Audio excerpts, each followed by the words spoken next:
ঈদ এখনও আসেনি, কিন্তু বাড়িতে ঈদের আমেজ চলে এসেছে। কারণ কি বলুন তো? কারণ বাড়িতে আমাদের জামাই চলে এসেছে। জামাই, সে পুরাতন হোক বা নতুন, তাতে কি যায় আসে? আমাদের বাড়িতে জামাইকে বলে পুষ্টির ঠাকুর, মানে পুরো পরিবারের মাথার মুকুট আর কি। তাই রান্নায় একটু বেশি যত্ন, একটু বেশি মনোযোগ, আর একটু বেশি বেশি পদ রান্না হয়। আজ রান্না করছি হাঁসের মাংস। পেঁয়াজ, রসুন বাটা, আদা বাটা, হলুদ, মরিচ, লবণ, গরম মশলা আর একটু জয়ফল এবং জয়ত্রীর বাটা দিয়ে কষিয়ে কষিয়ে রান্না করতে হয়।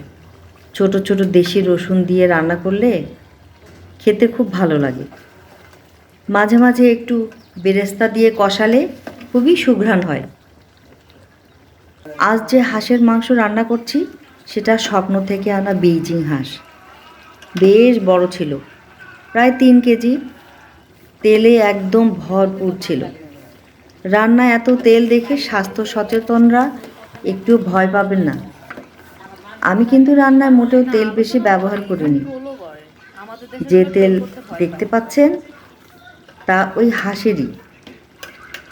রান্নাটা দেখতে কেমন হয়েছে কমেন্টে জানাবেন কিন্তু।